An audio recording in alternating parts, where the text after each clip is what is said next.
Bien, gracias, paz y misericordia sea con todos ustedes, amados hermanos y amadas hermanas en Cristo Jesús. Mi nombre es Fernando y es un placer estar nuevamente con ustedes en este curso que habíamos iniciado, ¿no? Este curso titulado Evangelios Sinópticos, ¿no? Un curso que nos está abriendo muchísimo, pero muchísimo el entendimiento. Muy bien. Entonces, hoy llegamos a la sexta y última división del libro de Mateo, así que comenzamos. Estructura, panorama y síntesis del Evangelio según Mateo. Este Evangelio presenta a Jesús como el rey, ¿no? Y obviamente el rey va a presentar su reino. Vamos a repasar un poco de la división que hicimos. Esto en la línea del rey y el reino según el libro de Mateo, ¿no? ¿Por qué? Porque hoy estamos llegando a la última parte, a la última división, a la última estructura de este libro y vamos a repasar cómo se ha ido desarrollando esto del rey y esto también del reino. Así que comenzamos, ¿no? Esta es la línea que está trazando Mateo en cuanto al rey y en cuanto al reino y también donde vamos a ubicar nuestras divisiones, ¿no? Nuestra primera división es la presentación del rey, ¿no?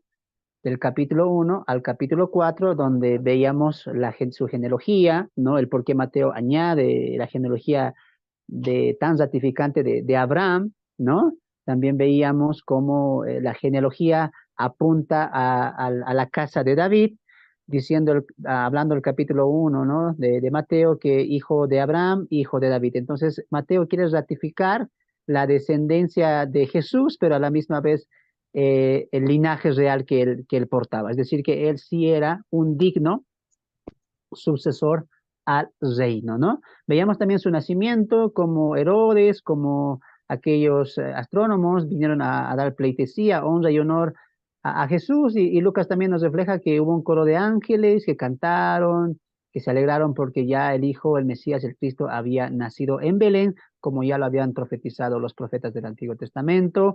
Aparece el heraldo, que es Juan el Bautista, predicando el Evangelio del reino, antecediendo a Cristo, al Mesías, ¿no? Para que el pueblo se prepare, esto para el arrepentimiento y posteriormente para que sus frutos puedan ser una evidencia de que ese pueblo arrepentido, humillado y mostrado en su condición espiritual, social y política, puedan esperar al Cristo que ya para Juan, aunque Juan no lo entendía, pero ya Jesús ya estaba ahí, ¿no? Entonces era un heraldo que antecedía también a Juan. Obviamente esto también predecían ya las profecías del Antiguo Testamento, que se levantaría uno con el espíritu de Elías, quien sería Juan el Bautista, ¿no? O el bautizador. Entonces después Jesús, después de ser bautizado, continúa con su ministerio, ¿no? Continúa con su ministerio. Y esto es algo muy importante que vimos, ¿se acuerdan? Que ya él empieza a sanar, empieza a ser conocido, entonces ya Jesús, después del bautismo, después de los 40 días en el desierto, después de ser tentado, arranca su ministerio. Y ahí vimos una dependencia completa de la guía del Padre y la ayuda y fortaleza del Espíritu Santo que vimos en la vida de Jesús, hablando ya en su sentido humano. Esto nos llevaba a la segunda etapa, que es la predicación del rey, los capítulos 5 al capítulo 7, ¿no? Donde veíamos que Jesús empieza a hablar en las bienaventuranzas, que eran una antesala al comportamiento moral, pero también al comportamiento de las personas dentro del reino. Ojo que Jesús vino a prometer el reino, como vimos en la primera parte, ¿no? Va a presentar el reino, la calidad del reino, la esencia del reino, el centro del reino y de dónde proviene el reino, ¿no? Que sería el reino de los cielos. Ahora, como es un reino celestial, Jesús va a colocar también sus designaciones divinas, ¿no? O sus normas, en las cuales se va a regir el mundo entero en la instauración del reino que Jesús había venido a prometer, a cumplir, a instaurar, pero sabemos que será rechazado el reino. Ahora, las bienaventuranzas son el código o tal vez colocarlo así como el estatuto que se va a manejar allá en el milenio, ¿no? Ya para nosotros en la escatología. Veíamos también que empieza sus enseñanzas sociales, ¿no? El matrimonio, el odio, el rencor, el perdón, También habla acerca de enseñanzas espirituales, ¿no? Como la oración, el ayuno, etcétera. Y también habla de las aflicciones y pruebas que iban a sufrir sus discípulos.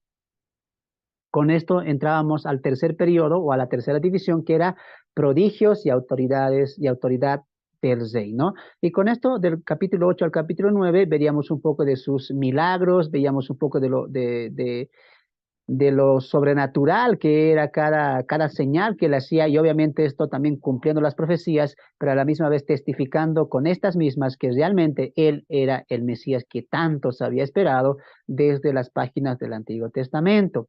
Para esto, este rey Jesús empieza a hacer prodigios, ¿no? Y estos prodigios van a ser señales que confirmarían um, su llegada esperada, ¿no? Y también vemos la autoridad del rey, porque Jesús, aunque es el Mesías, el Cristo, sabemos también que tiene una autoridad sobre la enfermedad, vemos que tiene una autoridad sobre la creación, porque él sana, dice que esta persona sea sana y esa persona es sano, vemos una autoridad que está legislando Jesús, ¿no? Vemos también su autoridad sobre la creación cuando en la tempestad con los discípulos, él dice al viento, al mar, que se calmen, que cesen, y estos dos hacen caso. Entonces, claramente Jesús no es cualquier ser humano, Jesús no es cualquier hombre, ¿no? No es cualquier personaje que está apareciendo como un sanador, como un milagrero o como alguien que quiere ganar simplemente adeptos. No, ellos estaban delante del Cristo, y este Cristo, aunque ellos no lo sabían, era Dios mismo encarnado, ¿no? También veíamos en estos capítulos que su autoridad regía incluso sobre la muerte, resucitando a muchos, ¿no? Entonces claramente vemos una autoridad suprema del Mesías Cristo. Luego pasamos a nuestro periodo número 4, cuando veíamos privilegios y rechazos al rey, ¿no? Mira cómo empezó nuestra línea del libro de Mateo. El rey nace, el rey predica, el rey hace señales y muestra su autoridad, y aquí va a haber privilegios que el rey va a otorgar, pero a la misma vez va a ser rechazado, ¿no? Del capítulo 10 al capítulo 23 vamos a ver la proclamación del reino, ¿no? Donde ya Jesús va a decir: proclamen el reino. El rey ya está acá y el rey dice: instauremos el reino. Es la hora, es el tiempo para lo cual Dios me ha enviado para poder cumplir las promesas hechas a la nación de Israel. Empieza la proclamación, Jesús levanta 12 discípulos, luego levantaría 70, y estos serían al pueblo, a las naciones, a los pueblos aledaños de las tierras prometidas, para hacer el llamamiento. ¡Hey, judíos, varones hermanos! Ya está aquí el Mesías, es Jesús, el Nazareno. Vino a instaurar el reino, está haciendo las señales y está cumpliendo lo que estaba predicho sobre él. Este llamamiento fue iniciado por Juan el Bautista, fue continuado por el mismo Jesús, y Jesús encomienda a sus discípulos, que por lo que sabemos, que Pablo escribe en Corintios 15, fueron más de 500 discípulos que Jesús tuvo. Así que Jesús sí tuvo mucha gente que le proclamara lo que realmente era él, ¿no? Pero esta proclamación y este llamamiento acabarían no en una aceptación, sino en un rechazo, ¿no? Específicamente en el capítulo 11, 12, Jesús va a ser rechazado por las autoridades de Israel, donde van a atribuir sus obras, sus señales, sus prodigios como esencia o como poder de Belcebú, ¿no? Que era el príncipe de los demonios. Y con esto Jesús, específicamente con el rechazo o la blasfemia del Espíritu Santo, el reino va a ser quitado para ellos. Hasta este punto, Jesús estaba ofreciendo el reino, estaba proclamando el reino, estaba llamando para el reino y estaba testificando con sus señales, prodigios, acerca de que Él era el cumplimiento de todo. Con el rechazo y el gran rechazo de la blasfemia del Espíritu Santo, Jesús decide: ya no hay más, han rechazado el reino. Está bien, contra mí han dicho lo que quieren, han podido insultarme, han podido denigrarme, pero han hecho algo que no se les va a perdonar: han blasfemado contra el Espíritu Santo. Y recuerde que blasfemar contra el Espíritu Santo es atribuir las obras del Espíritu Santo a Belcebú.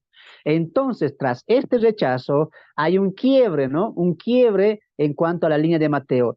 el reino de ser proclamado, de ser llamado, de querer ser instaurado, ahora es postergado, ¿no? Y Jesús empieza esto con las parábolas, ¿no? Las parábolas eran un método de enseñanza que Jesús adopta para poder confundir, para poder también ocultar ciertas cosas que no estaba dado a ellos, ¿no? Por eso le dicen a Jesús, Jesús, ¿por qué le hablas en parábolas? Y Jesús dice, porque para a ellos no es concedido los misterios del reino, más a vosotros sí. ¿Por qué? Porque ellos ya han rechazado al rey y juntamente rechazando al rey han rechazado al reino. ¿Cómo se llama eso?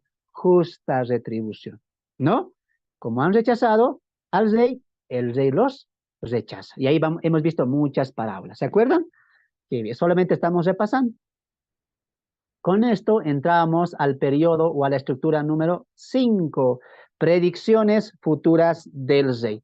Del capítulo 24 al capítulo 25, que era nuestro estudio final de la semana pasada, veíamos que la casa queda desierta, ¿no? Que ya Jesús, después de tener un altercado con los fariseos, llamarlos hipócritas, generación de víboras, no escaparán del infierno, etcétera, Jesús concluye y dice, como ustedes rechazan tanto a mi padre, porque mi padre y yo quisimos tantas veces juntarlos como aquel polluelo junta a sus gallinas debajo de sus alas, pero no quisisteis, por culpa de eso, la retribución es que vuestra casa quedará desierta. Es decir, Jesús ya ha decidido morir en la cruz y ascender a los cielos y postergar el reino prometido a Israel.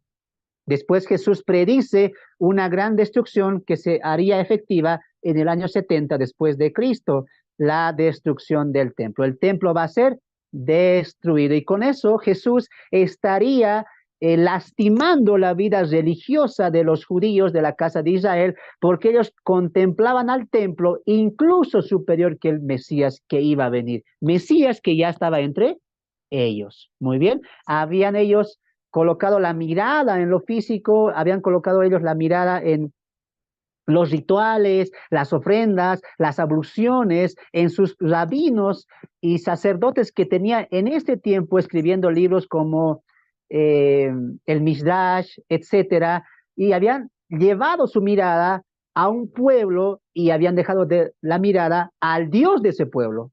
¿Me dejo entender? Entonces, Jesús dice, muy bien, ustedes han colocado algo superior a las promesas de Jehová. El templo solamente era un medio, un simbolismo del Mesías que iba a venir. Solamente es una herramienta que Dios está utilizando. Por lo tal, juicio castigo, su templo va a ser destruido. Señales e ilustraciones es lo que Jesús nos va a enseñar en el capítulo 24, donde veíamos que Jesús va a utilizar las señales, porque la pregunta de los discípulos es, ¿qué señal habrá de tu venida y del fin del siglo? Jesús responde esa pregunta, ¿cuáles son las señales? Nos habla de la abominación desoladora, nos habla de que la maldad se va a aumentar y el amor se va a enfriar, va a haber una persecución completa de la abominación desoladora, se va a levantar falsos cristos, va a haber nación contra nación, guerras entre países, y Jesús dice, estas son las señales que van a acontecer en la tierra. Pero ya justo antes de la venida, el sol se oscurecerá, la luna no dará su esplendor y las estrellas caerán, entonces verán al Hijo de Dios. Entonces, todo lo que Jesús había dicho de Mateo 24:3 hasta el 30 o 29 son las señales que los discípulos han preguntado. Muy bien, entonces ahora Jesús va a empezar a hablar de ilustraciones, como ya vimos la clase pasada, y estas ilustraciones ya no van tanto con las señales, estas ilustraciones van tanto con el día y la hora. El punto, ¿sabe cuál era? ¿Se acuerdan? Que del día y de la hora nadie sabe. Para eso Jesús va a utilizar ilustraciones, ¿no? Como las dos mujeres trabajando en un molino, la ilustración de los días de Noé, la ilustración del siervo fiel y el siervo infiel, la ilustración del padre de familia, la de las 10 vírgenes, la de los talentos, para apuntar a una sola cosa. El regreso de Jesús es inminente y ellos no lo van a poder saber en cuanto al tiempo señalado, en cuanto al tiempo exacto, que sería el tiempo cronos para nosotros, ¿no? Entonces, de esa manera acababa esta quinta estructura, esta quinta división. Y mira cómo estamos siendo, ¿no? El rey es presentado, nace el rey predica, el rey muestra sus señales, el rey muestra lo privilegiado que son Israel, aún así rechaza a Israel y el rey dice, no hay más. Su templo va a ser destruido, esta casa quedará desierta, no me verá ahí más. Es más, yo ya les hablo del futuro, porque ustedes han perdido el reino se les ha dado a otro pueblo. Y con eso llegamos a la sexta división, postergación del reino, postergación del reino, postergación del reino. Los capítulos finales, capítulo 26 al capítulo 28, es donde vamos a centrarnos en esta última etapa. Y lo triste, hermanos, qué triste, a mí me causa mucha tristeza ver cómo el reino estaba siendo prometido, predicado, enseñado, el rey estaba con ellos, pero al final el rey se ha marchado y el reino ha sido postergado. Así que entramos a esta última división. Últimas fiestas, inicio de agonías, muerte y resurrección, y por último, la gran comisión. Repito, últimas fiestas, inicio de agonías, muerte y resurrección, y la gran comisión, ¿no? Esta es la línea que nos presenta el libro de Mateo en cuanto al Rey Jesús y en cuanto al reino mesiánico. Muy bien. Muy bien, amados hermanos, antes de comenzar, voy a saludar a mis hermanos ahí en el Facebook. Bendiciones, mi nombre es Fernando, mi apellido es Tumiri, soy de Bolivia y estamos acá llevando este estudio para edificación del pueblo del Señor. Le pido que si usted se está edificando con estas enseñanzas, nos pueda ayudar a compartir y a que lleguemos a más pueblo, ¿no? Y también agradezco a mis hermanos del Zoom que aquí cada miércoles, lunes y viernes se hacen una cita, ¿no? Para estar con nosotros. Hermana Adela, hermana Brenda, Elizabeth, Eli, Evelyn, Franz, Héctor, Hermelina, Hernán, Homero, mi hermana Irma, Juan Carlos, María, Marta, Nelly, Norelia, Pati, hermano Rodolfo, nuestro hermano Rodolfo también aquí presente, hermana Rosario, Santiago, Estefan Alvarado, hermanita Estrella. Bendiciones, estamos con una muy buena audiencia el día de hoy y hemos venido aquí a aprender esto que es muy importante, ¿no? El Evangelio de Mateo nos refleja cómo el rey ha sido rechazado y el reino ha sido postergado. Así que comenzamos. Les animo a que puedan ayudarnos a compartir. Estamos por la página Perspectiva Bíblica y para seguir extendiendo el mensaje. Ahora sí, continuamos. ¿Qué periodo vamos a estudiar? Periodo número 6 o estructura número 6, postergación del rey. Si usted quiere ver la presentación del rey, ya tenemos los videos. Ya estamos llegando a al video número 12, ya con Mateo, y estamos siendo muy estructurados. Así que vea los videos anteriores y póngase al día. Póngase al día. Hablamos ya de las parábolas, de las bienaventuranzas. Cada estudio fue muy edificante. Así que le animo, si usted está entrando por primera vez, vaya al canal de YouTube, me pueden encontrar con el hermano Fernando, como también tenemos otra página, Proclama Estudios, donde ahí nos pueden encontrar y están todos mis videos en cuanto a muchos estudios que ya hemos desarrollado. Ahora sí, avanzamos. Postergación del reino. Capítulo 26 al capítulo 28. Abre tu Biblia en Mateo capítulo 26 al 28. Recuerda que este estudio es panorámico, es algo sintético, no estamos estudiando el libro a profundidad, estamos solamente mostrándote a ti el panorama para que tú entiendas de qué trata Mateo. Postergación del reino. Y con esto acabamos el libro de Mateo. El rey había sido rechazado por las autoridades de Israel. Rechazando el reino, ahora el rey los rechaza a ellos, siendo la causa de este rechazo el corazón perverso y malo de aquella generación. Y eso siempre hay que entrar muy de acuerdo, porque si el rey rechaza a Israel o les niega o posterga el reino, no es tanto porque él es malo, porque él es tal vez injusto, no, es porque ellos tienen un corazón perverso, y ya Jesús desde el capítulo 21 hasta el capítulo 23 va a dejar muy en claro eso. Es una mala generación, es una perversa generación que no acepta el reino y que rechaza el reino, por lo tanto el reino los está rechazando. Entonces, ¿de dónde parte esta postergación? No porque Jesús lo quiera así, porque él vino a instaurar el reino, proclamó el reino, hizo un llamamiento para el reino, ellos rechazaron el reino. Por lo tanto, la culpa, la justa retribución es que ellos están siendo rechazados por su propio rechazo. Y producto de este rechazo, o el producto de este rechazo, es un corazón perverso, malo de toda aquella generación. Repito una vez más, recuerde, cuando hablamos de generación, nos referimos en un sentido nacional, como casa de Israel, no hablando de cada persona que habitaba judío en esa época. Muy bien, recuerde muy bien eso. Inciso A, últimas fiestas. La última fiesta judía cercana es la Pascua, fiesta que Jesús quiere celebrarlo juntamente con sus discípulos. Para esto, para este punto, corregimos ahí, para este punto, ingresando en el capítulo 26, Jesús va a declarar nuevamente dos eventos que van a pasar sí o sí, es decir, esto sí o sí va a acontecer, no hay vuelta que dar. Lo interesante es que Jesús dará más detalles de estos dos eventos. Y esto es muy importante porque ya con la blasfemia del Espíritu Santo, ¿se acuerdan, amados hermanos? Con ese evento que daba un punto de quiebre, de división entre antes de la blasfemia y después de la blasfemia, veíamos que antes de la blasfemia el reino se ofrecía, pero ya después ya no se ofrece más el reino. ¿Me dejo entender? Entonces, ya con la blasfemia del Espíritu Santo y el rechazo abierto de Israel al rey, ya el rey, que en este caso es Jesús, ya afirma que va a suceder dos cosas. ¿Se acuerdan? Mateo 16 va a edificar su iglesia, de eso no hay duda, él ya lo ha dicho, ya lo ha predicho, ya lo ha afirmado que Jesús va a levantar una iglesia gentil, la cual hasta el día de hoy está vigente. Y número dos, Jesús también ya dijo, ya afirmó, ya ratificó, no hay vuelta que dar, que Jesús, que él va a morir en la cruz del Calvario. No hay vuelta que dar. El reino ya ha sido postergado desde el capítulo 12 para adelante. Muy bien, leamos. Mateo capítulo 26, Mateo capítulo 26, Mateo capítulo 26.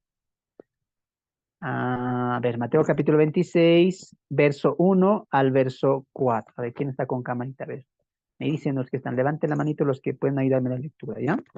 Mateo capítulo 26, vamos a empezar desde ahí, Mateo capítulo 26, verso 1 al verso 4. El texto dice, ahí está. Meita Pati, ayúdame tú, por favor. Trabaja conmigo el día de hoy. Mateo capítulo 26, verso 1 al verso 4. Mateo 26, 1 al 4. Adelante, hermanita. Amén. Cuando Jesús terminó de decir todo esto, dijo a sus discípulos, como ustedes saben, dentro de 2 días se celebrará la Pascua y el Hijo del Hombre será entregado para ser crucificado. Entonces los principales sacerdotes, los escribas y los ancianos del pueblo se reunieron en el patio de Caifás, el sumo sacerdote, y se confabularon para aprender con engaños a Jesús y matarlo. Gracias, hermanita. Jesús está ratificando su muerte, pero ahí añade algo más, el cómo él va a morir. Y él dice, será crucificado. Muy importante que subraye eso, porque este punto va a ser clave para entender la actitud de los discípulos y por qué estaban tan apáticos en cuanto a esta verdad. Pero hasta acá vamos con calma.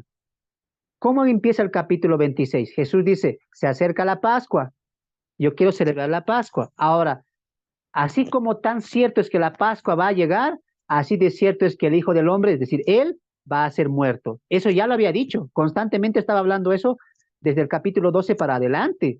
Pero aquí Jesús añade, ¿cómo va a ser muerto? Crucificado.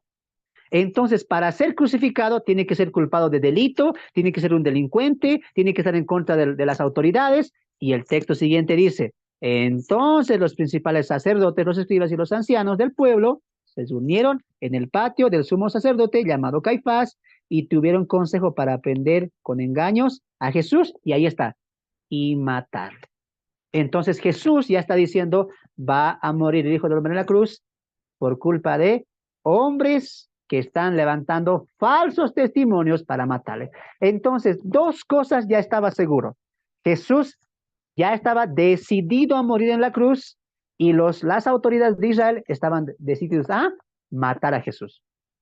Interesante esto porque versículos o capítulos atrás las autoridades querían denigrar el nombre de Jesús, querían rechazarle por su conducta, también por su carácter, por quebrantar el Shabbat. O sea, la intención no era tanto matarle, la intención era la intención era que pierda adeptos, que le hagan ver como un mentiroso, un calumniador y deje de tener seguidores. ¿Me dejo entender? Ahora la situación cambia. ¿Por qué? Porque las mismas autoridades ya no quieren solamente desacreditarlo, ahora quieren matarlo. ¿Me dejo entender? Entonces ya se confirma el corazón perverso que ellos tenían. Ya quieren matar. No hay más. Se ha decidido en un consejo entre todas las autoridades, Jesús tiene que morir. Muy bien.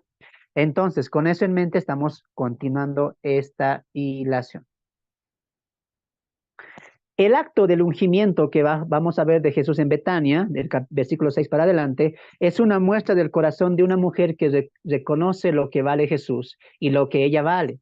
Mas la reacción de los discípulos es una muestra también de lo que Jesús significaba para ellos y lo que cada uno tenía en su corazón. Desde acá, amados hermanos, van a empezar una serie de demostraciones, no solamente del corazón del pueblo, sino también del corazón que estaba con Jesús. Los que no estaban con Jesús querían matar a Jesús. Pero ¿qué pasa con los que querían estar con Jesús? Perdón, con los que estaban con Jesús. Caminaron con Jesús, andaron con Jesús, escucharon a Jesús. ¿Cuál es la reacción también de ellos? Entonces, de aquí para adelante tú vas a ver cosas muy importantes. La reacción del pueblo incrédulo como la reacción del pueblo que estaba cerca de Jesús. Y dentro de esto aparece una mujer que Mateo no dice cuál es el nombre, pero ya Juan nos los va a decir que es María, una de las hermanas de Lázaro, ¿se acuerdan? Es ella la que hace este acto de honra y de respeto. Leamos el texto. Mateo capítulo 26, verso 6 al verso 8, el texto dice: y estando Jesús en Betania, en casa de Simón el leproso, vino a él una mujer con un vaso de albastro, de perfume de gran precio, y lo derramó sobre la cabeza de él, estando, esta- estando sentado a la mesa. Al ver esto, los discípulos se enojaron, diciendo: ¿para qué este desperdicio? Porque esto podía haberse vendido a gran precio y haberse dado a los pobres. Discípulos, ustedes no están entendiendo nada. Ya Jesús ha anunciado su muerte, va a ser crucificado de la peor manera, y a ustedes les preocupa el dinero. ¿Es en serio? El contraste entre la actitud de los discípulos y la actitud de María es tremendo. Porque María no solamente estaba dando lo que tiene, todo lo que tiene en valor, sino estaba dando lo que puede, lo único que puede hacer, honrar a Dios. María tal vez no pudo predicar por la historia de la época, donde el hombre era más importante, tenía más relevancia. María tal vez solamente tenía que acompañar a Jesús, escuchar a Jesús, pero María tenía algo de valor en su casa, un perfume. No sabemos cuánto tiempo ahorró por este perfume, no sabemos si fue una herencia. Lo que sí sabemos es que fue algo de gran valor y que María accede a ungir a Jesús en sus pies. Y el texto de Juan dice que no solamente la ungió, sino que también secó sus pies con su cabello, ¿no? Secó sus pies con sus cabellos, y esta es una muestra de una honra completa a Jesús. María está reconociendo quién es Jesús. María está reconociendo quién estaba con ella casi 2, 3 años juntamente caminando con ella. María sabía que aquel que había dicho a su hermano: resucita, levántate, Lázaro, es el Cristo prometido, al cual se debería la honra, la gloria y el honor. Por tal motivo ella hace esta acción. A María no le importa dar lo mejor que tiene y hacer lo único que puede para demostrar cuánto honraba al Señor. Entonces, si preguntamos a María: Jesús, el que caminó contigo, el que sanó a tu hermano, el que las consoló, al que tú escuchaste predicar, ¿quién es para ti? Para mí es el Mesías, es el Cristo. Y por tal acción, por tal motivo, yo le doy todo a él. Lo más que tengo es esto. No tengo nada más de valor. Yo le doy a él. Y lo único que puedo hacer es adorarle como mujer. Wow. María se había entendido quién era Jesús. Y los discípulos, pues no. Porque los discípulos al ver esto, dije, se enojaron. ¿Por qué lo desperdicias así? Esto se hubiera vendido en más de un denario, diría Juan. en su evangelio. Podíamos haber comprado muchas cosas, dar a los pobres. Esto es una mentira. Están mintiendo. No era para dar a los pobres, eran codiciosos. Y ya Juan nos va a decir quién habló este tipo de sermón. Vendamos, es dinero. ¿Por qué lo echas a perder? Se molestaron, se enojaron, ¿no? Con la mujer que en este caso es María. Entonces los discípulos estaban entendiendo quién estaba con ellos y la respuesta es no. No lo estaban entendiendo. Todavía faltaba trabajar el carácter de ellos. Una mujer se había entendido. 11 tercos, 12 tercos, nada. ¿Por qué sabemos eso? Porque uno lo va a entregar, porque los 11 se van a ir y porque uno lo va a negar. No han entendido. Tanto tiempo Jesús con ellos y aún no han conocido, no han entendido quién estaba delante de ellos. Pero María sí.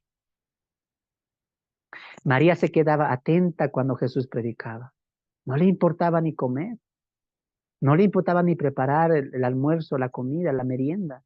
Ella quería escuchar las palabras de Jesús y Jesús le dice, tú has aceptado, tú estás acercándote a lo mejor.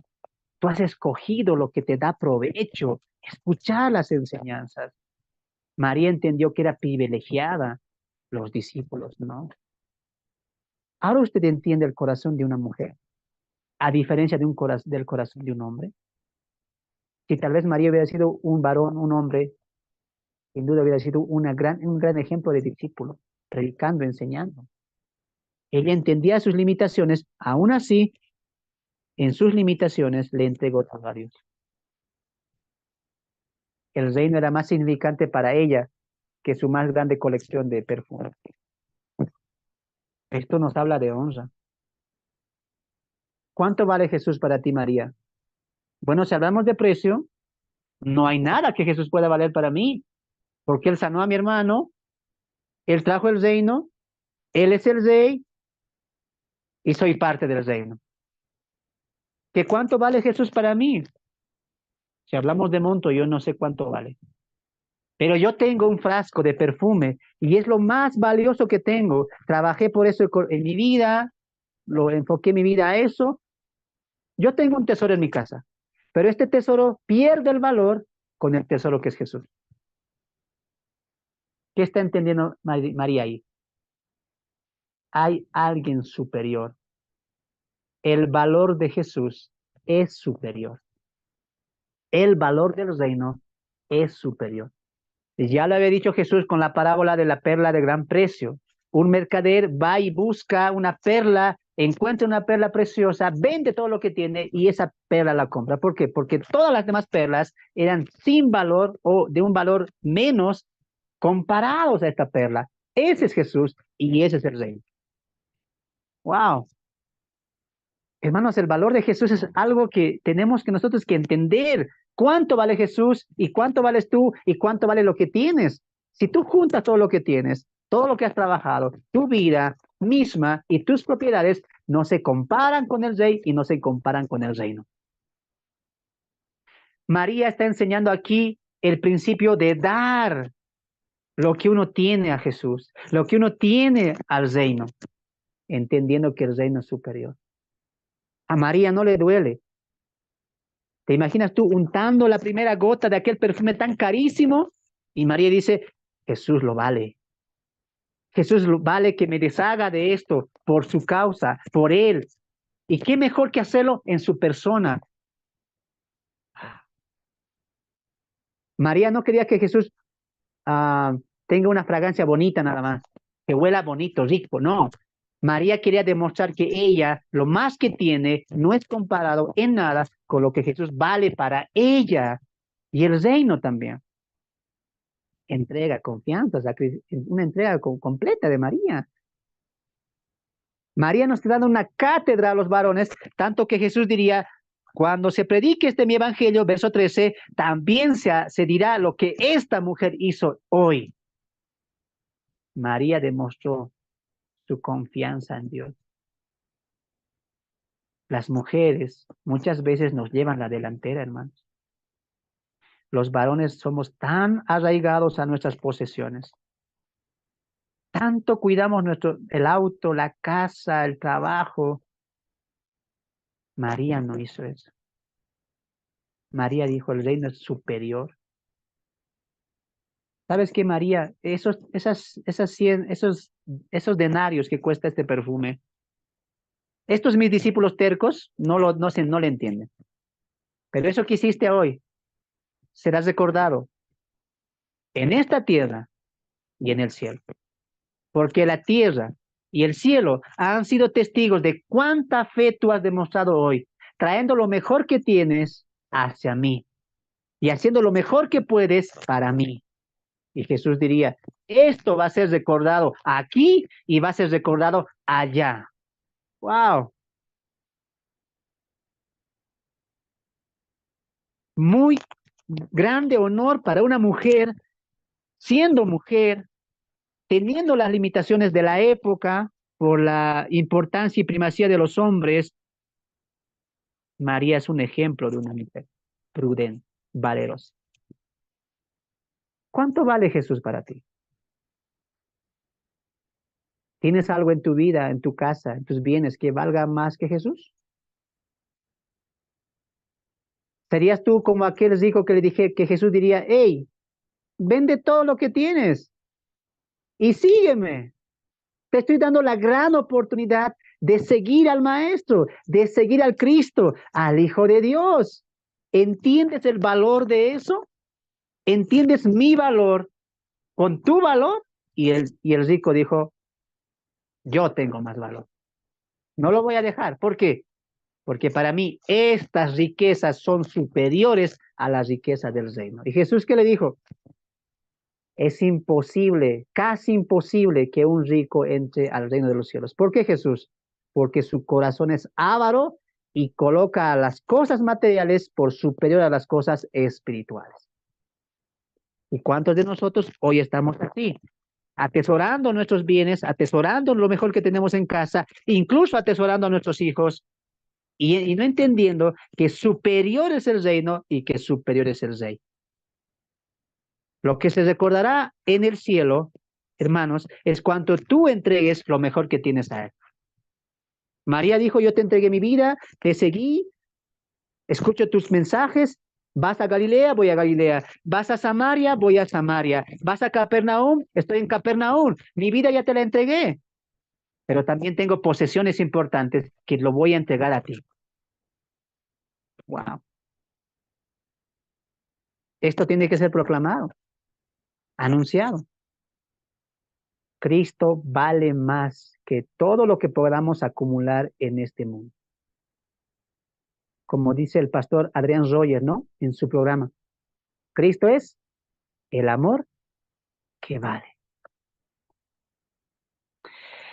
En contraste con los discípulos tercos que no habían entendido, unos se enojan, unos miran a María de una manera descriptiva, otros le dicen, pero mujer, podíamos haber vendido esto. Y Jesús dice, ¿saben qué? Cállense, ustedes no están entendiendo nada.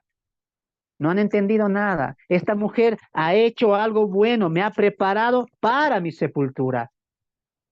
Ustedes no lo entienden porque sus ojos se están colocando en lo material. Los pobres van a ver muchos. Entiendan que yo estoy solamente esta vez con ustedes. Ustedes no están entendiendo lo que ella sí entendió. ¿Y qué entendió María? Que es privilegiada porque me escucha, porque me ve y porque camina conmigo. Y ustedes no están entendiendo eso. Una mujer dando cátedra a 12 hombres tercos, colocados en la mirada en este mundo, y María, una mujer tan simple, humilde, dice, para mí el reino es superior. Wow. Esto solamente ha sido una muestra del corazón de ellos, lo que ellos significaban más en sus corazones. Y obviamente mentían cuando decían para los pobres. No mientan, están pensando en ustedes. Yo me imagino que estaban pensando, pero con eso hubiéramos comido unos 3 días más, pero con eso hubiéramos comprado una barca para ir con el maestro. No han entendido nada ustedes. Y lo van a demostrar paso a paso que vamos a seguir el mensaje del día de hoy. Los versículos 17 al versículo 19 nos van a mostrar la última fiesta celebrada por Jesús y sus discípulos, donde prácticamente podemos extraer tres escenas importantes. Y ahora esto es muy importante porque acá vamos a ver más detalles de estos discípulos tercos que no entendían, estaban con el maestro y aún así el maestro va a tener paciencia para con ellos. Ya hemos visto desde el capítulo 26 que Jesús dice, se acerca la Pascua, yo quiero pasarla con ustedes, vamos a celebrarla porque es la última fiesta que Jesús celebraría, aunque ellos no lo entenderían así. En el capítulo 17, perdón, 26 al 17 para 29, vamos a extraer de acá tres escenas importantes. Escena número 1, la soberanía de Dios. Voy a pedir a mi hermana Patti que lea el verso 17 al verso 20, ¿no? Perdón, 17 al 19. Mateo capítulo 26, verso 17 al 19. Adelante, hermanita. Mateo. Amén. El primer día de la fiesta de los panes sin levadura, los discípulos se acercaron a Jesús y le preguntaron, ¿en dónde quieres que te preparemos la comida de la Pascua? Él les indicó ir a la ciudad, a la casa de cierto hombre y decirles, el maestro dice, mi tiempo está cerca, celebraré la Pascua con mis discípulos en tu casa. Amén. Amén, gracias. Cuando los discípulos le preguntan dónde, ¿en dónde vamos a celebrar? Jesús ya tenía predicho dónde iba a ser, en qué casa iba a ser y a qué hombre tenían que hablar. No hay duda de que Dios estaba interviniendo ahí con su soberanía. Lo hemos visto ya de todo el pasaje que Dios está empecinado en cumplir el plan de Dios que ya se había trazado, incluyendo el rechazo de Israel. Entonces, cuando vemos acá a Dios tan seguro, lo dijo también en la entrada triunfal de Jerusalén, saben que vayan a aquella calle, cruzan un poquito a la izquierda, a la otra izquierda, y ahí verán un asno y una polilla. O sea, Jesús ya lo tenía bien claro. ¿Por qué? Porque Dios tiene un plan, Dios no está improvisando acá, Dios no está haciendo las cosas, oh, me rechazaron los judíos, ¿y ahora qué hago? No, Dios ya tenía un plan y Dios se rige bajo ese plan y ese plan es perfecto, es consumado lo que Dios atrasado para la historia humana. Por eso el apóstol Pedro en su segunda carta diría que Jesús fue destinado antes de la fundación del mundo y mostrado en estos posteriores días por amor a vosotros. Entonces que Cristo tendría que haber muerto por los pecados, ya estaba predestinado por el Padre, así que Jesús, el Padre, Israel y el mundo entero están siguiendo el plan soberano de Dios. Repito una vez más, Dios no está improvisando, Dios está llevando a cabo su plan perfecto. Interesante eso, o sea, Dios y Jesús están tan sincronizados para cumplir el plan de la salvación que ya desde el capítulo 13 Jesús había dejado bien en claro que el Hijo del Hombre va a morir para salvar a muchos. Escena número 3, el anuncio del traidor. Hermana Patti, por favor, verso 20, verso 20 al verso 25. Amén. Mateo capítulo 26, verso 20 al 25. Adelante, mi amada hermana. Amén. Cuando llegó la noche, Jesús se sentó a la mesa con los 12 y mientras comían dijo, de cierto les digo que uno de ustedes me va a traicionar. Ellos se pusieron muy tristes y cada uno comenzó a preguntarle, ¿soy yo, Señor? Él les respondió, el que mete la mano conmigo en el plato, él es el que me va a entregar. A decir verdad, el Hijo del Hombre sigue su camino, como está escrito acerca de él. Pero ay de aquel que lo traiciona, más le valdría no haber nacido. Entonces Judas, al que lo iba a traicionar, le preguntó, ¿soy yo, maestro? Y Jesús le respondió, tú lo has dicho. La palabra tú lo has dicho, es algo que debió carcomer en los oídos de Judas, porque él ya había hecho una transacción en el versículo 14 ya con a las autoridades por 30 monedas de plata. Pero en esta escena vamos a ver algo, ¿no? Que el anuncio del traidor es una prueba de que Jesús le dio una oportunidad más a Judas, ¿no? Hermanos, oportunidad que fue muy importante, porque siempre decimos, bueno, no, Judas no tuvo oportunidad, ya fue predestinado para traicionarle, tenía que cumplirse las escrituras. Hermanos, Dios no te hace cojo y te culpa por cojear. Tú tienes que entender eso. Dios no te hace tuerto, no te hace ciego y te culpa porque has nacido ciego. Dios no te hace manco y te dice porque eres manco. Dios no escogió a Judas para que peque y le dice, tú pecaste porque yo estabas predestinado. No. Constantemente vemos que Judas sí tenía opción, sí tenía decisión para poder retraerse de esa verdad. Jesús no hubiera dicho nada, se hubiera quedado callado en esta escena, pero él dice, uno de ustedes me va a entregar para que ese uno que está acá entre nosotros pueda entender y pueda aún acceder a una oportunidad más. El que va a mojar su pan, ese es el que me va a entregar. Judas lo hizo y Judas pregunta, Señor, ¿seré yo? Y Jesús le dice, tú lo has dicho. Vimos eso también en el capítulo 21, cuando Jesús está hablando con los fariseos, demostrándoles su hipocresía religiosa y cómo ellos iban a caer en condenación. Judas estaba ahí escuchando atentamente cómo Jesús estaba contra los falsos, estaba contra los incrédulos, estaba contra los que los rechazaban. Judas estaba ahí escuchando. Siempre Judas tuvo opción a poder retraerse de este mal camino que estaba haciendo. Y la pregunta es, ¿por qué no lo hizo? Cuando vemos la vida de Judas, la Biblia nos enseña que era el hijo de perdición, el traidor, desde ahí su nombre queda manchado para siempre. Pero la pregunta es ¿por qué? Si Jesús le estaba dando constantemente oportunidades para que él pueda retraerse de eso. Repite una vez más, Dios no creó a Judas pecador y le culpa de ser pecador. Él tuvo siempre la oportunidad de poder retraerse de su pecado como muchos lo hicieron. Pero Judas no. ¿Por qué? Porque Judas tenía un corazón idólatra, ¿no? Oportunidades que él ya había tenido desde su llamado a ser uno de sus discípulos. En esta escena es demostrada que Judas, acá está, tenía un corazón incrédulo y apartado de la fe por la idolatría. Y esto también Jesús quiere enseñar algo puntual acá, porque cuando Jesús les retira el reino a los judíos, no les dice, les voy a dar una segunda oportunidad. No, tampoco Jesús dice, a ver, tengamos un break entre ustedes judíos y yo Jesús, ustedes están muy eufóricos, yo tampoco quiero sentenciarlos de una vez. ¿Sabes qué, judíos? Hagamos un trueque, ¿no? Como decimos acá, un cuarto intermedio. A ver si es que ustedes van a aceptar el reino de acá a un mes. ¿Saben qué, judíos? Yo me voy un mes, 2 meses, cálmense, me voy a predicar allá por Samaria, me voy a algunas naciones gentiles a predicar, y a ver cuando vuelva yo, ustedes me pueden aceptar el reino. ¿Por qué Jesús no hizo eso? Porque Jesús ya dijo, el reino se les será quitado, no hay más, han rechazado el reino. ¿Por qué?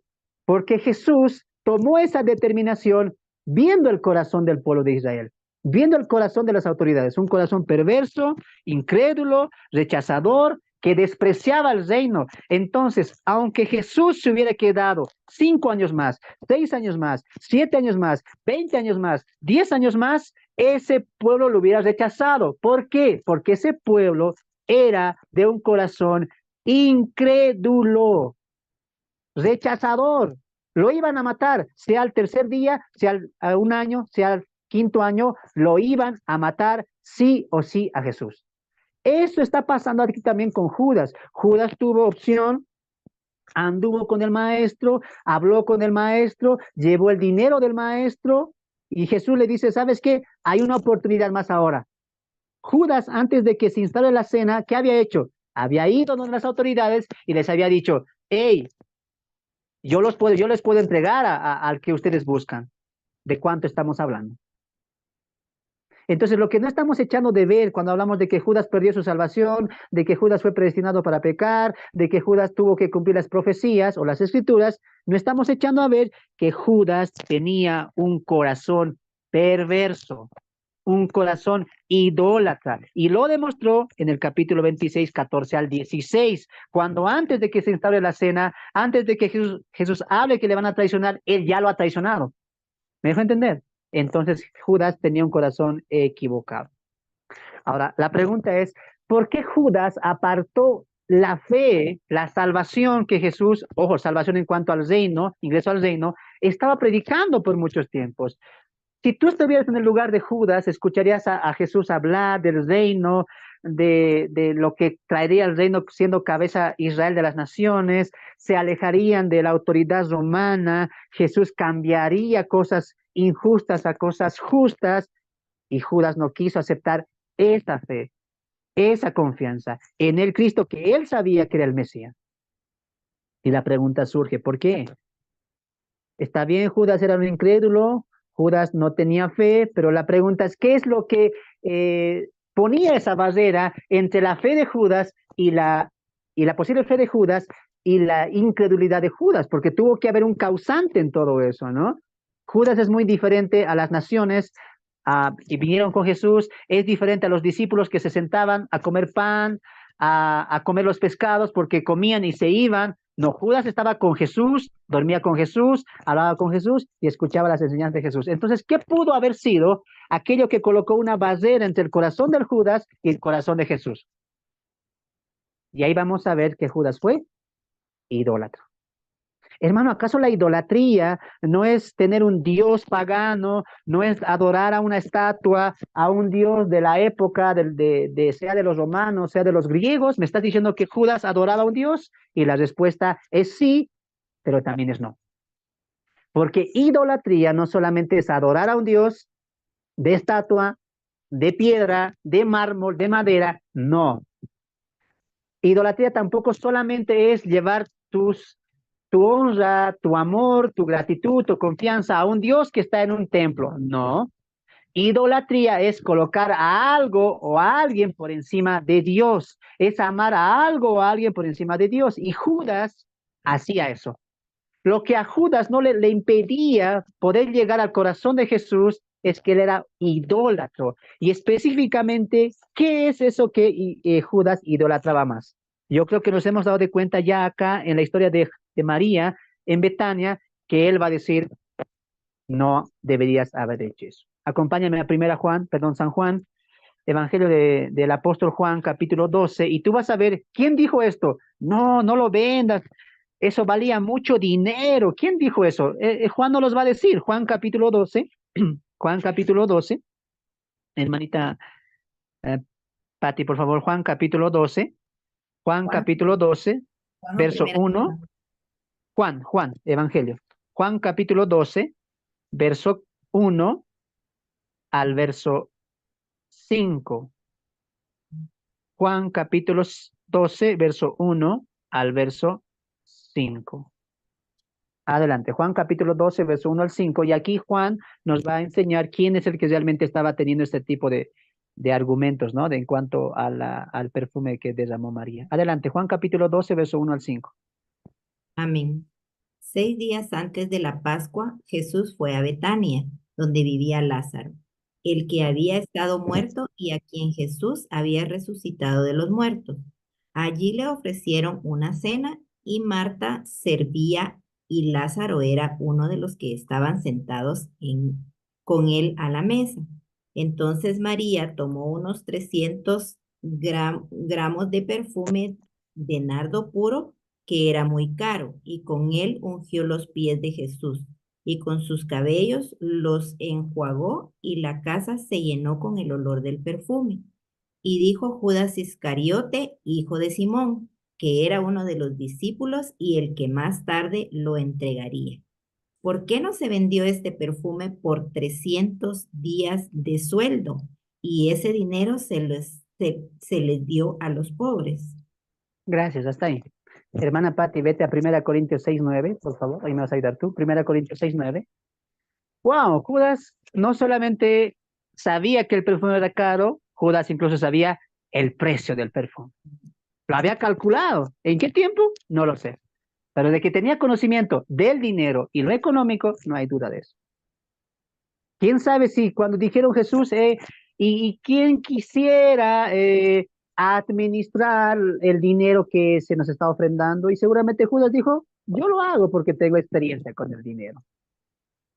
Yo puedo manejar la bolsa porque soy bueno en el dinero. Así, bueno en el dinero. Bueno, Jesús le dijo, toma la bolsa entonces.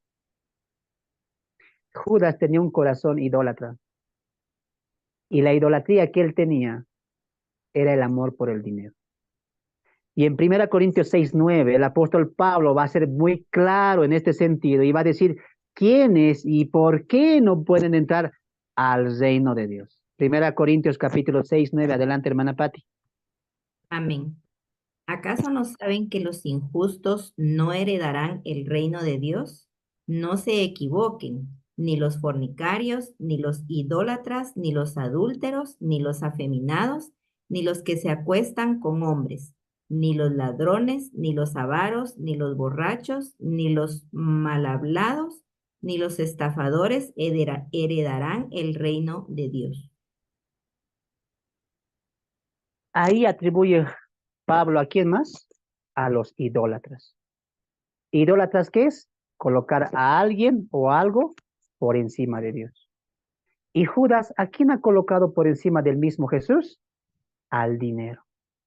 Judas idolatraba el dinero. Judas amaba el dinero. ¿Por qué crees que lo vendió por 30 monedas? 30 monedas está bien, voy a comprar una heredad. Judas amaba el dinero, no perdió la oportunidad. Jesús dice que va a morir, tal vez será la última Pascua, es mi oportunidad, hay que sacar provecho. Así que no me digas que Judas fue predestinado. No, Judas tenía el corazón idolátrico, le encantaba la codicia, era avaro.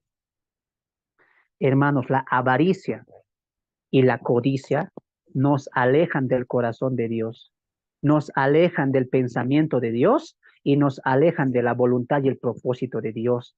Pero tú puedes decir, hermano, pero yo no soy avaro. Judas también como que ya se excedía, o en mis términos, ¿no? En mis términos de Bolivia, ya aquí se pasó también Judas. Tú puedes pensar eso, hermano. La avaricia no es solamente cuando quieres más. Anote esto. Avaricia o codicia es cuando no estás satisfecho de lo que tienes. Anote. Hermano, avaricia o codicia, ¿acaso no es cuando quieres más y más y más? No. Codicia o avaricia es cuando tú no estás satisfecho con lo que tienes y quieres más. ¿Qué significa eso? Tienes codicia en tu corazón. Tienes avaricia en tu corazón. Hermanos, la Biblia habla más del dinero que incluso que la santidad. Cuídense del dinero. No hagan caso al dinero. El dinero es raíz de todo mal. El enemigo lo que más utiliza ahora es el dinero. Hermano, ¿acaso el dinero no viene de Dios? No. Es algo que el enemigo diseñó por este sistema que tenemos ahora. El dinero es útil, sí, pero no es fundamental, trascendental. El que hace fundamental al dinero, el que lo hace primordial, no es Dios, eres tú, soy yo. Y señálese con su dedo. Pongo al dinero superior a Jesús. Señálese con el dedo. Yo trabajo tanto por este dinero y desperdicio mi vida, desperdicio mis fuerzas, desperdicio mi tiempo por el dinero. Cuidado que usted se haya siendo codicioso, avaro. Mientras mi hermana Patti alista 1 Timoteo 6:9. Perdón, Efesios 5:5, hermana. Yo me voy a 1 Timoteo. Este tema hay que tratarlo. Estamos viendo un poco del corazón de Judas. ¿Por qué él cerró su corazón a Jesús? La pregunta es esa. Y estamos viendo que fue avaricia, codicia. El dinero cerró el corazón de Judas, no porque el dinero tenga poder, sino porque él le dio ese poder al dinero, que es muy distinto. Mi hermana Patti se alista Efesios 5:5, mientras yo me voy a 1 Timoteo, capítulo 6, verso 9. Escuche esta parte, escuche. Porque los que quieren enriquecerse caen en tentación y en lazo. Ese lazo les va a atrapar. Como en la película de los vaqueros, ¿no ve? El vaquero lanza su lazo y atrapa al caballo, ¿no ve? Así es el dinero. El que quiere tener más, el que no está contento, cae en tentación. Y la tentación es como ese lazo que te va a atrapar. Y cuidado, porque cuando caes en el lazo del dinero, pierdes mucho tiempo en el dinero, amas el dinero. Para ti, ¿qué dices? ¿Qué importa el amor? El dinero es la felicidad. Has caído en el lazo del dinero. Y en muchas codicias necias y dañosas. ¿Por qué dice necias, Pablo? Porque vemos la felicidad en el dinero. Necio. El que piensa eso, el que me diga, hermano, el dinero trae felicidad. Necio. Necio eres tú. Estás pensando mal. Has caído al lazo del dinero. que hunde a los hombres. Mira, que hunde a los hombres. Estoy leyendo 1 Timoteo 6:9. Que hunde a los hombres en destrucción. Y, hermano, qué bueno trae el dinero. Dígame usted eso. Hermano, trae pues buenas ropitas, trae buenas televisiones, buenos equipos. Sí, pero eso es material. Yo te estoy preguntando, ¿qué de bueno trae a tu vida espiritual el dinero? ¿Qué acaso no te das cuenta que tú puedes estar cerrándole tu corazón al plan de Dios, a la voluntad de Dios, por el dinero? ¿No ves que el dinero, lo dice Pablo acá, por qué? ¿Por qué es destrucción? ¿Por qué es vano? ¿Por qué es un lazo? ¿Por qué nos puede tentar? ¿Por qué es dañoso? ¿Por qué nos puede hundir? Y Pablo responde en el verso 11, porque raíz de todos los males es el amor al dinero. Judas, ¿amabas el dinero? Yo lo amaba. Y antes de que Jesús venga, ya hacía mis tranzas, ya hacía mis cosas, incluso ya estafaba, porque tú amabas el dinero. Judas no era un santo tampoco. La representación de Judas ahora es la manifestación del Judas del pasado. No cambió, ¿por qué? Por su corazón ambicioso, por su corazón codicioso. Y repito una vez más, codicia no es amontonar, amontonar, amontonar, amontonar. Tú puedes ser pobre y así ser codicioso. Tú puedes ser de escasos recursos y así ser codicioso, porque codicioso, ambicioso, avaro, ¿qué es? No me conformo con lo que tengo. Por eso Pablo, ¿qué dice en el verso 8 del capítulo 6? Así que teniendo sustento y abrigo, ¿estemos tristes, afanosos? No, contentos. Me acuerdo de el salmo que dijo el salmista, ¿no? Señor, este tiene que ser tu corazón de ti. Antes que mi hermana Pati lea Efesios 5:5. Escuche, mire aquí adelante, aprenda. Si tú tienes escasos recursos, eres tal vez una persona humilde o no, puedes caer en la avaricia. Porque el pobre dice, ¿no ve? El rico es avaro. El que tiene más, ellos son ambiciosos, codiciosos. Yo no, yo soy humilde. Soy una persona pobrecita nada más. ¿Ah, sí? ¿Te conformas con lo que tienes o quieres más? Pablo dice, ¿tienes una casa? Sí. ¿Tienes un trabajo? Sí. ¿Sentirte feliz? Pero si tú quieres, al año, esto más sacaré, esto más buscaré. ¿No eres rico? Sí, pero eres codicioso. Porque el codicioso no se conforma con lo que tiene, más siempre quiere. Tremendo, ¿no? Ahora tal vez te puedes tú responder la pregunta, ¿por qué tanto caes en la fe? ¿Por qué tan rápido te desanimas? ¿Por qué si escuchas la voluntad de Dios en la iglesia los domingos, no la cumples? ¿Por qué si sabes lo que tienes que hacer en tu vida de fe, no la haces? ¿Por qué? Porque tú mismo estás colocando una barrera y esa barrera puede ser la avaricia, puede ser la codicia. Y yo te pregunto a ti, ¿cuál es la motivación por la cual trabajas? Si solamente es tener un techo y un pan de cada día, amén. Pero si es algo más, cuidado. La avaricia, la codicia, no viene como aquel hombre, ¿no? Yo soy la codicia, yo soy la avaricia, entraré a tu vida. No, viene camufladamente. Me han ofrecido este trabajo. Algo más. ¿Puedo tener esto más? Esto más puedo conseguir. Un año voy a trabajar, después vuelvo al Señor. Codicioso. ¿Y eso cómo se llama? Idolatría. ¿Quieren saber dónde dice eso? Efesios 5:5, lea. Ahí dice, ¿qué es idolatría? Y escuchen muy bien, Efesios 5:5. Amén. Ustedes bien saben que ninguno que sea libertino, inmundo o avaro, es decir, ningún idólatra, tendrá parte en el reino de Cristo y de Dios. Ningún avaro. Es decir, ¿qué es? Que la avaricia es idolatría. Permítame leer en la Reina Valera, ¿ya? 5:5. Porque sabéis esto, que ningún fornicario no va a entrar fornicario. O inmundo, menos inmundo. O avaro.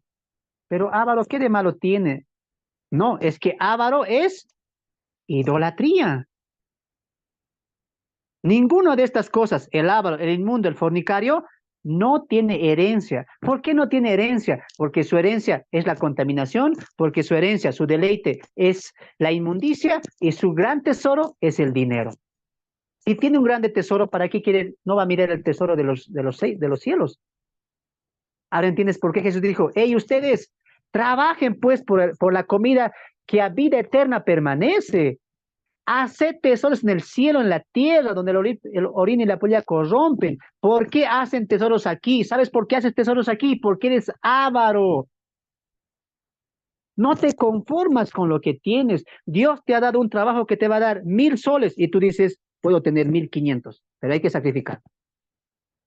Dios te ha puesto como estás allí y sé como el salmista que dijo. El salmista dijo lo siguiente, Padre, Jehová, Dios mío, no me des mucho para que mi corazón no se extravíe de ti, pero tampoco me des poco para que las personas hablen mal de mi Dios. ¿Y qué dijo el salmista? Dame lo justo y lo necesario para vivir. Ese es un corazón que busca de Dios, que acepta lo de Dios. Colosenses capítulo 3, verso 5. Colosenses capítulo 3, verso 5. Escucha esta parte. Haced morir pues lo terrenal en vosotros. Otra vez. Fornicación, impureza, pasiones desordenadas, malos deseos. Y subraya eso en su Biblia. Y avaricia, ¿qué es? Idolatría.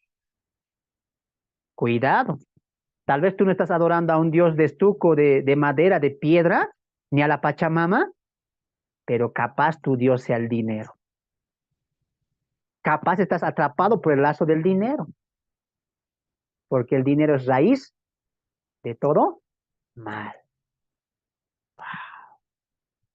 Hermano, me estás haciendo pensar. Pensé que avaro, pensé que codicioso eran los ricos nada más. No, también nosotros podemos caer en la codicia, como Ananías y Zafira. Medite en su vida. Medite en su vida. ¿Qué importancia tiene el dinero en su vida? ¿Se va a seguir desgastando por eso? ¿O va a renunciar a eso? Yo le voy a decir algo. Antes de que tome la decisión de vivir para el Señor de manera completa, yo contemplaba el dinero como algo muy importante. Ahora no. El dinero no es importante. Dios es importante. Y Dios siempre te va a dar lo que es justo, necesario. Esta semana mismo, hermanos, aquí en Bolivia estamos sufriendo gran escasez. En mi mano, ¿cuánto cayó? 100 bolivianos. En una semana, por una ofrenda de los hermanos. ¿Y qué dije? ¿Tan poquito? Señor, ¿con esto voy a vivir? No. Escuche, mire aquí adelante. El hijo de Dios, la hija de Dios, agarra los 100 bolivianos, los 100 pesos, los 100 soles, los 100 dólares, ¿y qué dice? Señor, esto has querido tú que caiga en mi mano. Esto has querido tú que llegue a mi vida y sustentar mi familia. Amén. Gracias sea tú por este poquito que ha caído en mi mano. Bendito sea tu nombre. Eso dice un hijo de Dios. No dice, tampoco, no alcanza. ¿Qué voy a hacer? ¿Dónde está la confianza y la gratitud de tu Señor? Cuidado. Recuerde que el dinero también puede ser un tropiezo y Dios puede utilizar ciertas cosas para probar tu fe. Me encantaría hablar de este tema más, pero no es el tema del día de hoy. Así que vamos a continuar. Hermano, este hermano Fernando, mucho nos exhorta, están diciendo. Ya, pero hermano, ya, pues a eso vienen, pues hermanos, a eso han venido, a que les exhorten, no les gusta que les exhorten. Entonces, Judas, sabemos ahora que tuvo un corazón codicioso. Amaba la codicia. Muy bien. Tercer aspecto, tercera escena. Hermana Patti, por favor, vamos al nuevo pacto. Volvemos a Mateo 26. Mateo 26, verso 26 al 28, verso 26 al 28, antesala del nuevo pacto, ¿no? La tercera escena. Vimos tres escenas acá, ¿no? La soberanía de Dios, el anuncio del traidor y la antesala del nuevo pacto. Leamos. Mateo capítulo 26, verso 26 al 29. Adelante. Amén. Mientras comían, Jesús tomó el pan y lo bendijo. Luego lo partió y se lo dio a sus discípulos y les dijo, tomen, coman, esto es mi cuerpo. Después tomó la copa y luego de dar gracias la entregó a sus discípulos y les dijo, beban de ella todos, porque esto es mi sangre de mi nuevo pacto que es derramada por muchos para perdón de los pecados. Yo les digo que desde ahora no volveré a beber de este fruto de la vid hasta que hasta el día en que beba con ustedes el vino nuevo en el reino de mi Padre. Amén, gracias. Con el alimento de los panes y el vino, Jesús quiere enseñarles que algo iba a cambiar y que esa cena era un simbolismo de lo que iba a pasar en aquella cruz. Una verdad que ellos entenderían muchos años después, específicamente en el libro de los Hechos, con la sangre derramada comenzaría una nueva dispensación donde por medio de esa sangre se podría acceder al perdón de pecados para que muchos se salven. Entonces Jesús está haciendo una antesala a lo que va a ser el nuevo pacto que tendría un comienzo en su muerte, muriendo el testador, inicia el nuevo pacto y ya ellos lo van a comprender mucho mejor mucho tiempo después por las páginas de los Hechos. Antes de la cena, Jesús ya había catalogado a uno de los discípulos como traidor. Y después de la cena catalogó a uno de sus discípulos como cobarde. No hay duda de que muchas enseñanzas se pueden extraer de estos pasajes. Jesús aún sigue trabajando con el carácter de los discípulos. Se los dije, discípulos tercos no habían entendido nada. Y tú tienes que ver así a los discípulos. Por eso acá no son apóstoles, pues hermanos. ¿Cuándo empieza la función de apóstoles? En Hechos, con la llenura y el poder del Espíritu Santo. Acá son simplemente discípulos escogidos, sí, pero discípulos tercos, discípulos que no habían entendido. Tanto así que Jesús muere y vuelven a la pesca. Dime tú, ¿han entendido? No han entendido nada. Ni un poco siquiera. ¿Por qué? Porque había escarchas en su corazón, porque había barreras que ellos mismos han colocado en su corazón. Y muchos de ellos, la mayoría fue los negocios, la vida, el mundo. Han vuelto a sus pescas, han vuelto a sus barcas, a sus quehaceres. Murió el maestro, bueno, se acabó todo, fue muy bonito, pero ya murió. No han entendido. Hey, tú que estás ahí, Judas, tú eres el traidor. Pedro, ¿sabes qué? Tú vas a mostrar cobardía. Y ustedes 10 que están ahí también, cuando me atrapen, ustedes se van a escapar. Y al final voy a quedar solo. Empieza la agonía de Jesús. Por eso les dije, estas escenas son un reflejo del corazón de los discípulos. ¿Tú te imaginas qué hubiera hecho María acá? Avanzamos. El Getsemaní es un lugar donde se revelan nuestra verdadera confianza.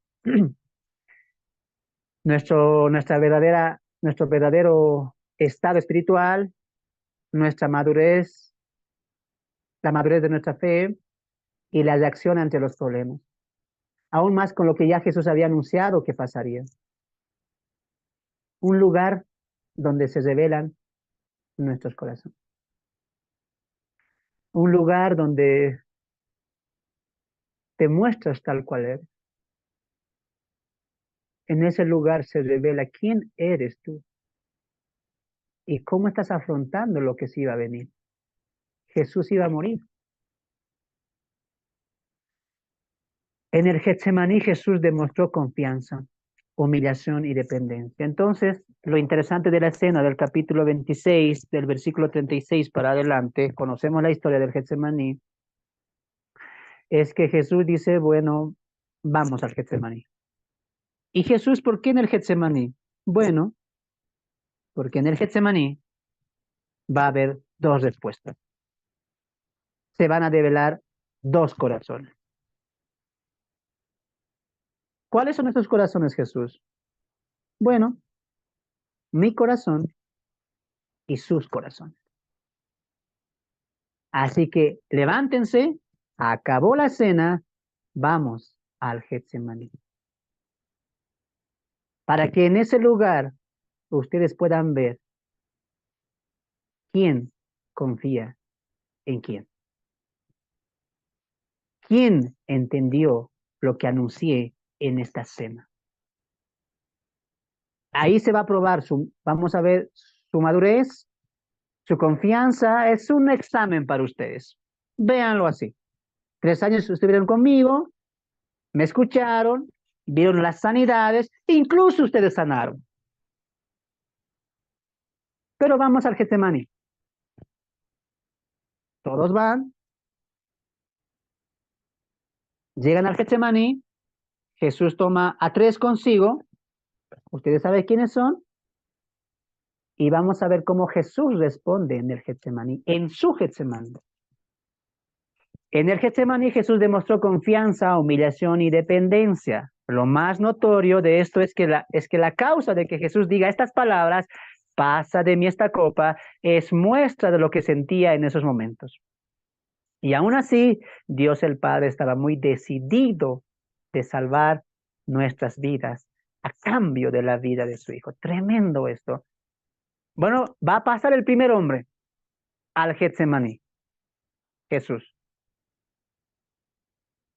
Y Jesús, dentro de su Getsemaní, dentro de ese lugar de oración, de quebranto, de humillación, Jesús dice, sí tengo miedo, quiero que esta copa pase de mí, Padre, no la quiero beber, porque sé lo que implica, porque sé que tú te vas a separar de mí, que me vas a tratar como un pecador más, que tu ira tremenda va a recaer sobre mí y sobre mi cuerpo.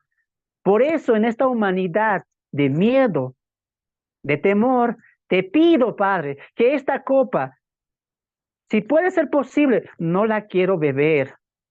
Por eso vengo a mi Getsemaní, para demostrarte que soy débil y necesito de tu fortaleza. Un tiempo de debilidad en el Getsemaní que trae por resultado exaltación después del Getsemaní.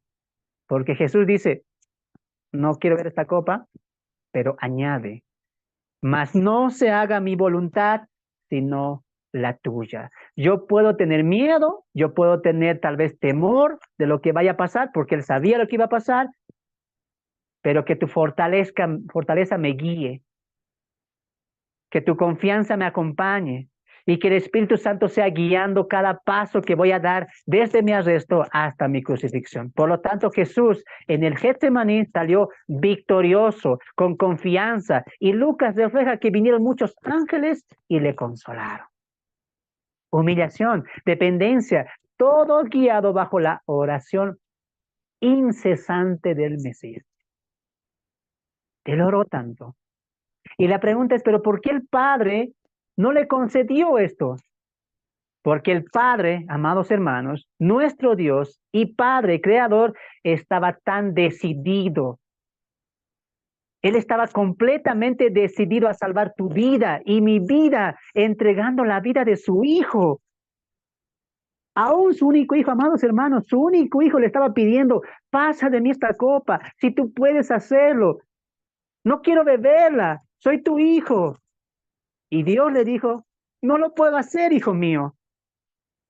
No lo puedo hacer, porque estoy tan decidido de demostrar mi amor a este mundo, entregándote a ti, dando tu vida en rescate por muchos.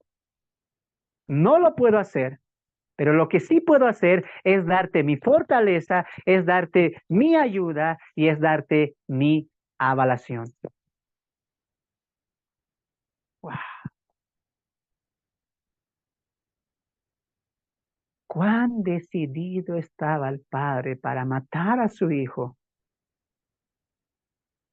que aún escuchando sus súplicas, escuchando sus oraciones, el texto dice que lloró, que sudó gotas de sangre, hermanos. Y Dios vio todo eso, vio cómo su hijo se estaba humillando delante de él. Y Dios continuó con su plan. Continuó con lo trazado, por más que le dolería entregar a su hijo. Por eso Juan refleja de tal manera, esta es la manera, este es el tal manera que nos amó, que dio a su Hijo unigénito, por amor al mundo, para que este mundo no se pierda, mas tenga vida eterna. ¿Entiendes tú lo que Dios hizo? ¿Entiendes tú lo que Jesús soportó en su Getsemaní? Él había entendido el plan de Dios. Y él sabía que el plan de Dios iba a traer sufrimiento, quebranto, dudas, tristezas, miedo. Y a pesar de lo que Jesús sintió como humano, le dijo, haz lo que tú quieras. No hagas caso de mis temores, no hagas caso de mis miedos. Haz lo que tú quieres hacer, que sea tu voluntad, no la mía. ¿Cuántos de nosotros hemos dicho eso en nuestro Getsemaní? Señor, no escuches mis miedos, no escuches mi afán, no escuches mi preocupación. Son preocupaciones mías. Tú haz tu voluntad, por más que me duela, por más que me lastime, por más que no lo entienda. Haz tu voluntad en mí. ¿Cuántos han dicho eso en su Getsemaní? ¿Cuántos llegan al Getsemaní y salen peor? ¿Cuántos de ustedes, amados hermanos, ni siquiera van al Getsemaní, a su Getsemaní, para revelarse quién son ustedes y quién es Dios? ¿Y cuántos cuando entran en su Getsemaní salen peor? ¿Cómo salió Jesús? Humillado, con confianza, y voy a depender de mi Padre. Jesús, ¿cuánto te sacaste en el examen? 100. Tú eres un hijo de obediencia. Por lo tanto, el Padre te va a exaltar hasta lo sumo y te va a dar un nombre que es sobre todo nombre, para que en el nombre de Jesús toda rodilla y lengua confiese que Jesucristo es el Señor. Eso se ganó Jesús por su obediencia. Eso se ganó Jesús por la dependencia y confianza en el Padre. Y es lo mismo que el Padre promete para nosotros. ¿Qué es lo que tú vas a hacer de aquí en adelante? ¿Mm? La vida cristiana implica sacrificios, dolor, miedo, temor. Lo vivió Jesús y lo vas a vivir tú. ¿Cómo vas a salir de tu Getsemaní? Es algo que tú tienes que responder. Segundo grupo. En el mismo Getsemaní, los discípulos mostraron que estaban aún dominados más por la carne que por el espíritu. Tanto que Jesús saldría y les diría, ¿por qué están durmiendo? ¿Por qué no oran? Entiendan que el espíritu, la verdad está dispuesta, pero la carne es débil. Les dije que iban a velar y oren juntamente conmigo. Pero vengo la primera vez, los encuentro dormidos. Vengo la segunda vez, los encuentro dormidos. ¿Sabes qué? Ustedes no están aprendiendo nada del Getsemaní. Ustedes están viviendo bajo la carne, no bajo el espíritu. Les dije que el Hijo del Hombre iba a ser entregado, iba a ser crucificado. Judas me está entregando en estos momentos. Me van a crucificar. No me van a ver más y ustedes se duermen. No han entendido ustedes nada. No han comprendido nada. ¿Por qué son hombres de poca fe? ¿Por qué no entienden? Porque si entenderían, estarían orando conmigo, estarían humillándose juntamente conmigo y pedirían confianza y fortaleza para que su maestro cumpla su propósito. Durmiendo. Cuando Jesús dice, velen, oren, durmiendo, echadotes, apáticos, no les interesa, no hay interés. Jesús sudando gotas de sangre, preparándose para ir a la cruz, a esa cruz que le iba a humillar. No han valorado lo que Jesús dijo. ¿Tú lo has hecho? ¿Has entendido el valor de lo que Jesús hizo? Si es así, tú deberías estar velando, no durmiendo, no echadote, no cómodo. Sal de tu rutina, sal de tu comodidad, sal de tu confort. Empieza a dar lo mejor de ti. Jesús dijo, velen, oren, prepárense, prediquen, evangelicen. El tiempo es corto. Efesios capítulo 5 diría que redimamos bien el tiempo porque el tiempo está cerca. Se vienen días malos. Pablo en Corintios 7 diría que dejemos todo atrás.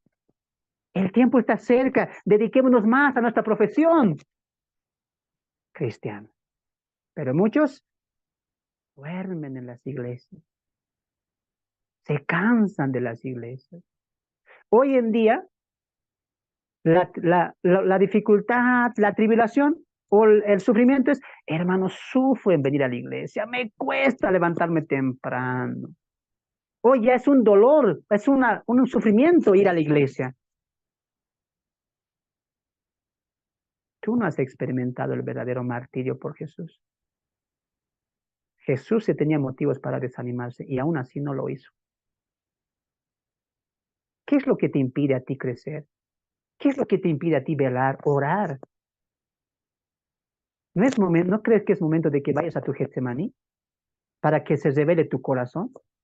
Para que tú mismo te des de cuenta quién está gobernando tu vida y qué es eso, o quién es ello o ella, persona objeto, quien te está impidiendo crecer para el Señor. ¿Cómo vas a salir del Getsemaní? ¿Confiado, humillado, dependiente o apático, terco y comodín? No quiero sacrificar. Hermanos, Jesús empezó la Vía Crucis. De aquí para adelante vamos a ver cómo Jesús va a ser arrestado, escupido, golpeado y finalmente muerto en la cruz del Calvario. Y la pregunta continúa, ¿qué tiene más valor para ti? ¿Cómo vas a mostrar este sacrificio que Dios hizo por ti y por mí? Que Dios bendiga sus vidas, amados hermanos. Gracias, paz y misericordia sea con ustedes. Bendiciones. Nos vemos el siguiente miércoles con la segunda parte de la antesala antes del fin de Mateo, amados hermanos. Muy bien. Sea Dios bendiciendo sus vidas. Mi nombre es Fernando. Bendiciones, amados hermanos.